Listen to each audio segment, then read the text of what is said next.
どうもありがとう。Thank you. ビリーシーさんの大きな拍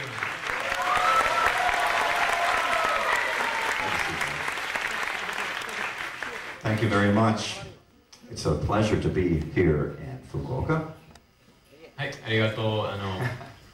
前言ったように今日福岡に来るチャンスがあってすごく嬉しいです。And I enjoy very much watching the five bands play. 前の学生のバンドを見たのはすごく面白かったと思います。I think they all did a great job and should get some more applause. はい、みんな頑張りましたね。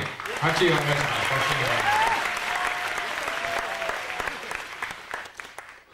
す。It's a pleasure to be with all my musician friends here.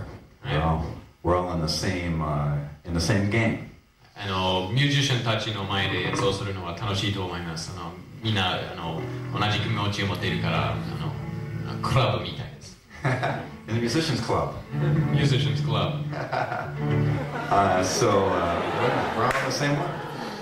So when I do clinic, I play bass for a little while, and then I like to get some questions from anyone in the audience about play bass, be in a band, make a record, perform live, music business, life, red wine, anything you would like to ask me about. Okay, ビリーさんがクリニックをするときはいつも最初にベースソロをやって、でお客さんから質問、いろんな何でも質問でもいい、演奏とか好きなミュージシャンとかワインとか何でもいい。だからどうぞどんどん質問してください。今から最初の質問しましょう。僕は全然見えないけどどうぞ質問して質問があったら手を挙げてください。はい、手を挙げてください。後ろから僕が走っていきます。はい。The first person who asks the question will win a fabulous prize. Okay, 最初の質問する人がすごい素晴らしい賞をもらうからどうぞ。誰が一番最初？おー、恥ずかしい。Oh, there he is right there. はい、じゃあ、前に持ってきます。はい。今一番好きなミュージシャンを教えてください。Okay, who are your favorite musicians right now? Paco de Lucia, Dennis Chambers, and that's about it right now. Maybe, Paco, Dennis. Dennis is my favorite musician I've ever worked with of all musicians. He's the best musician on his instrument than anyone on any instrument, I think, that I know. 今一番好きなのはパコ・デ・ルチアというギタリストとデニス・チェンバーズというドラム奏者。実はデニス・チェンバーズがビリーさんの一番好きなミュージシャンです。全部のミュージシャンの中でデニス・チェンバーズがナンバーワンと思っています。It's true. Next question. はい、次。Don't be はい、はい shy. ですね。はい、行きましょう。 All right. Thank you. 学年とコースと名前。2年生ギターコースの田上と申します。ベースでソロを取るときに考えてること。ベースでソロをするとき。ベースを弾くときに何を考えてるんですか？ What do you think about when you take a bass solo? Nothing. 何でも考えていない。 No thought. 全 Not 然 at 考 all. えていない。It's important not to think. 考えないことが大切だと思う。考えない方がいいと思います。In America, we say, if you think, you stink. アメリカのフレーズです。ミュージシャンたちのフレーズです。If you think, you stink. 考えたら絶対ダメな演奏をする。You see many musicians who think and they play, and they're very small. They're thinking. They're watching and they're thinking, oh, maybe up here. No, maybe there.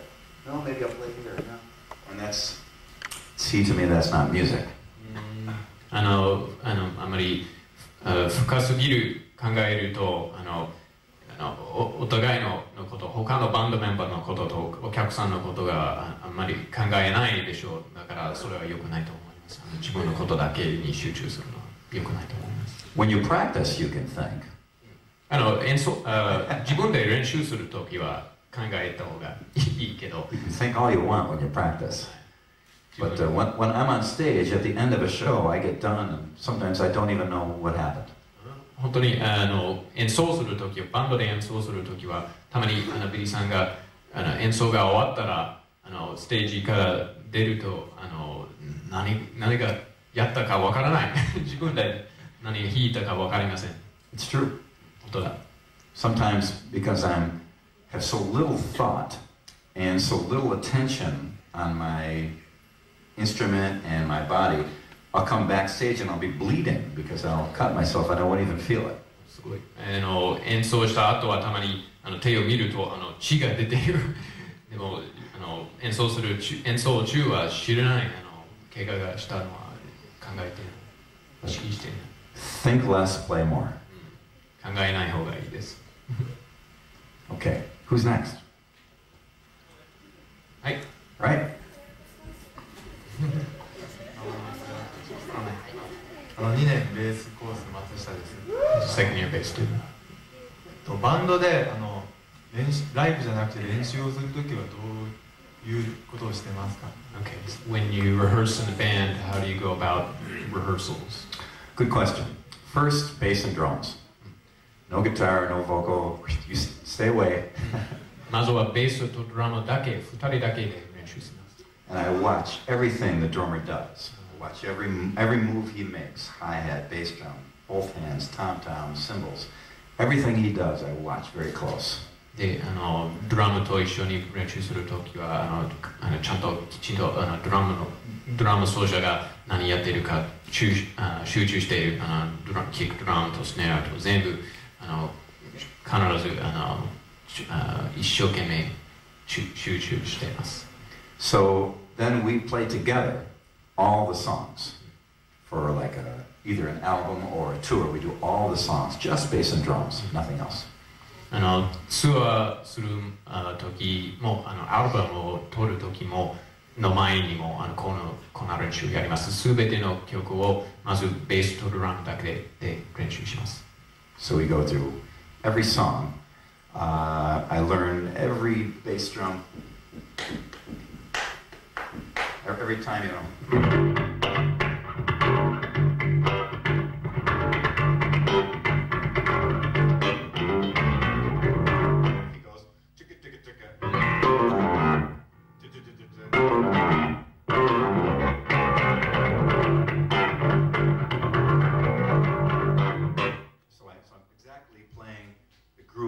He plays.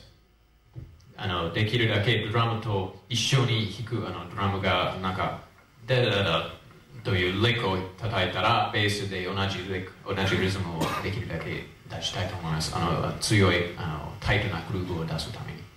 And we do it many, many times, so eventually we don't have to think about it at all. で何回も繰り返して考えなくてもできるようになるまで練習します。Then bring in guitarist. で、それあとはギタリストが入る。And he's very happy because the rhythm section is tight, so it's easy for him to play. で、ギタリストが入るときはギタリストが喜ぶ。もうとてもタイトなリズム隊がいるからギタリストの仕事がやりやすくなる。So we have the bass and drums together, and then the guitar fits in there too. And then it's very solid. When the singer comes in, it's easy for him because behind him the band is very together. 同じようにギタリストと一生懸命練習してやっとボーカリストが入るときはとてもタイトなバンドがもういる。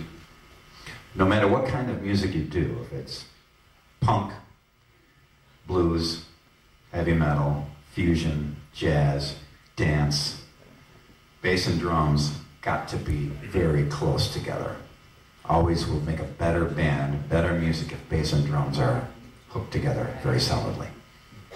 どのスタイルで弾いてももちろんベースとドラムの関係が大事ですと一番大切な関係ですから必ず。You did a good job with your drummer earlier. 松下君も上手にドラム前の演奏でドラム奏者とタイトなグルーヴをできた。Very good. Okay. お疲れ様です。じゃあ次。 Another question? はい。Yes. The singer. ボーカル科の戸田です。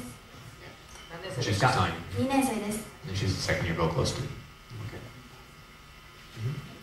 ビリーさんは曲を作るときにどういうときに作るんですか？あとどういうふうに作るんですか？ Okay. When you write a song, how do you go about writing a song? 1,000 different ways. いろいろなやり方があるね。Sometimes a bass line. You know, I'll think of, and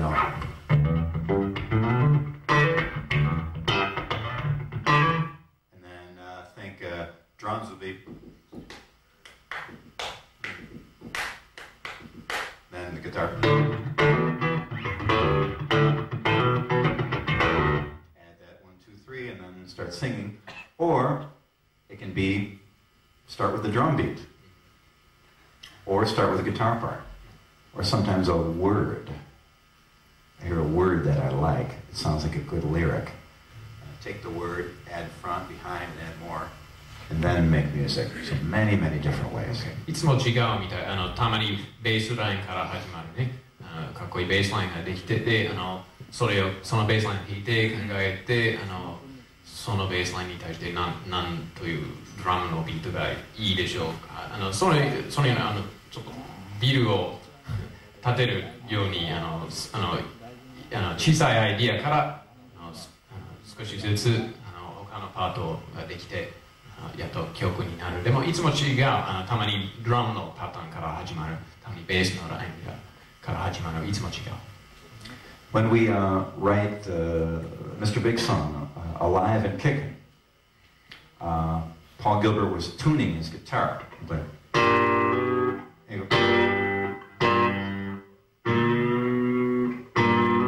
I said, wait, what's that? And he's, I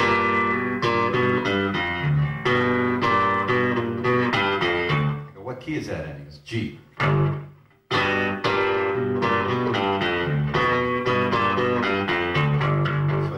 Torby. So Pat starts to play, Paul went.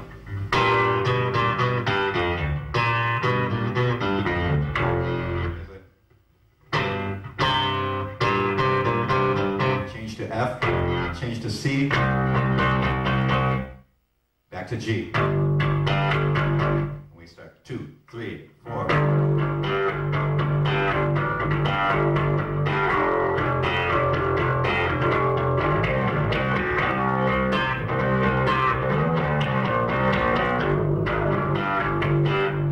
There's a verse, and we thought for a chorus, and we put all the music together, put it on tape, sent it to Eric. He wrote the lyrics. Song finished. Okay. MR.BIGの Alive and Kicking という曲が最初はポール・ギルバートさんがリハーサルでギターをチューニングしていた。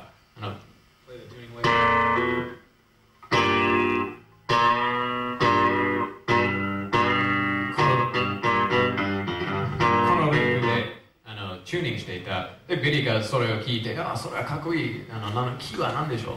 G で、そこからそのレックから全然考えていなくて、そのチューニングのレックからその曲ができた。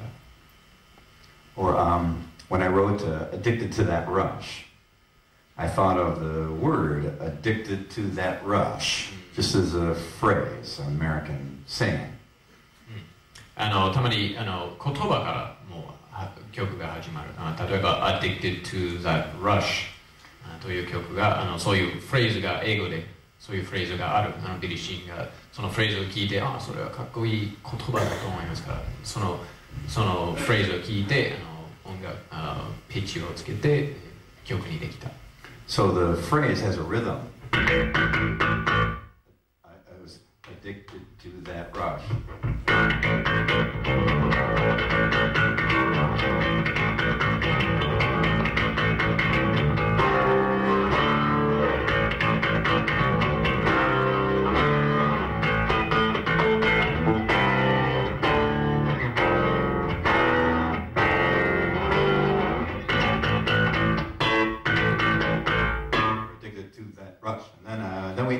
the part.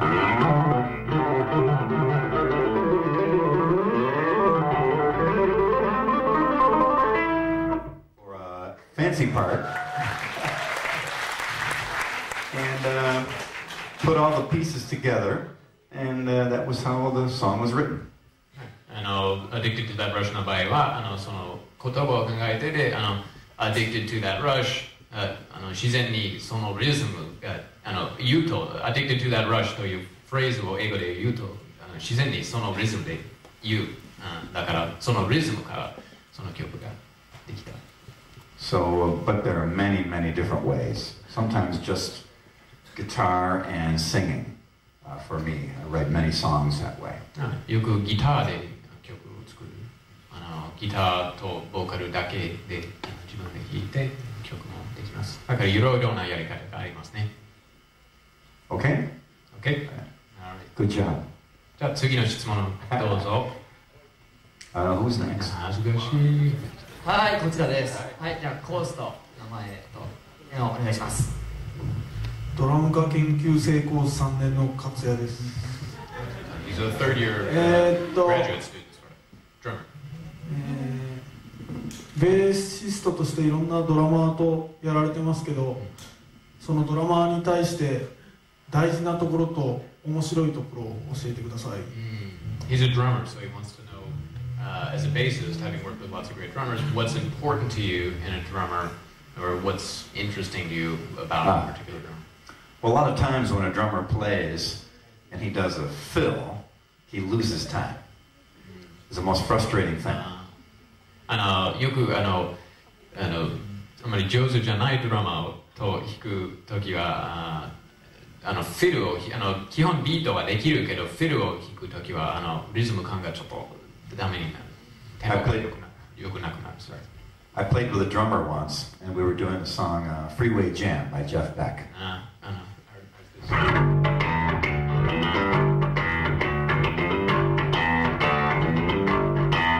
he would play. Then he came to do a fill, and he would play.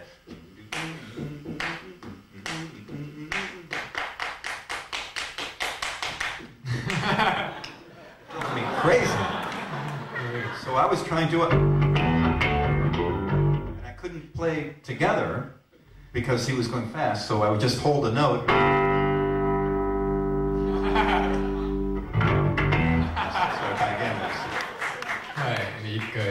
前はヘイトナドラマと一緒に演奏した時はいつも基本ビートができたけどフィルはダメだったからそのフリーウェイジャムみんな知っているでしょ。フリーウェイジャムの曲を弾いた時はドラマがフィルを弾く時はビリーシンが休んだ待ってフィルが終わったらじゃあまたグルーブしましょう。But most drummers are excellent time. Pat Torpy, excellent time. Very good. His time never changed much. It's always, I know when I stop, count 2, 3, 4, he's always right there. Perfect. パット・トーピーとか今たくさんの上手なドラマと一緒に演奏しているだから今も問題ない別に上手なドラマだったらもしビリー・シーンのプレイが急に止まっても絶対一小節は後でちゃんと一小節は後でドラマが入る。The best timing I've ever seen was Dennis Chambers. He can stop with no time and come back in exactly perfect. I don't know how he does it. He just can stop or change time or speed up or slow down and still catch exactly right on the note. Unbelievable. デニス・チェンバーズのリズム感が一番すごいと思います。本当に全然間違いない。絶対間違いないデニス・チェンバーズ。I've seen him keep time with his hi-hat. 1, 2, 3, 4, 5, 6, 7, 8, 1, 2. And then speed up and slow down with his other hands. Wow, that's perfect. Never moves. And this one goes.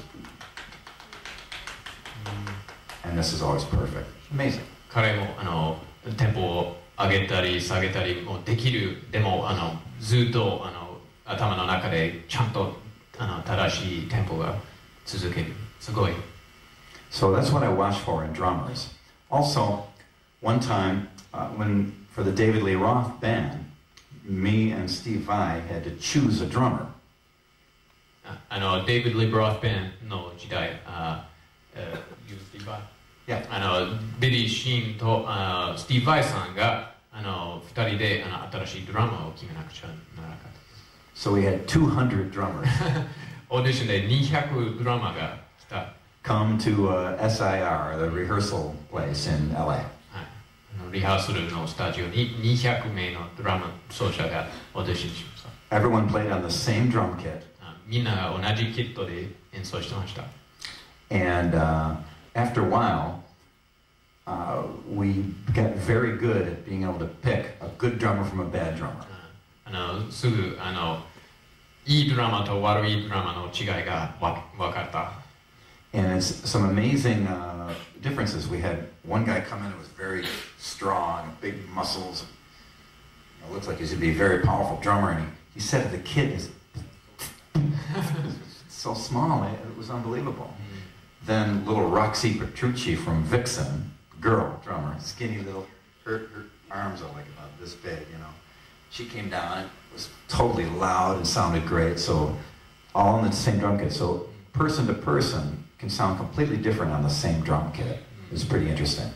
人によって音が全然違う。同じキットで叩いても音が全然違う。すごいでっかいな人が叩いてたまにちっちゃい音が出る。で後で小さい女の人が同じキットですごいでっかい音を出したんですからびっくりしました。Out of all 200 drummers, the best drummer and the best attitude was Greg Bissonette. And when he sat down, he had just such enthusiasm, desire to play. Anything we wanted him to do, he would do and do it perfect. And so we chose him. So the point is, sometimes your attitude has more to do than your technical ability, sometimes. その200名のドラム奏者の中でグレッグ・ビサネットさんが一番良かったと思った。何でも聞かれてもできる。とても仕事、彼の態度がすごく良かったと思うから、たまに自分の演奏より自分のアティチュード、自分の態度がもっと大切かもしれないから、とても彼と一緒に仕事をするのはとても楽しかった。Okay? OK ですか？ Who has another question? じゃあ次の質問どうぞ。はい。はい、行きましょう。はい、じゃあ学年とコースの名前お願いします。ボーカルコースの2年のボーカルコースの徳永と言いますが、どんなボーカリストが好きですか？どのギタリスト？いや、ボーカリスト。どのボーカリスト？ What kind of vocals do you like? Good question. Same question. Oh, let's see.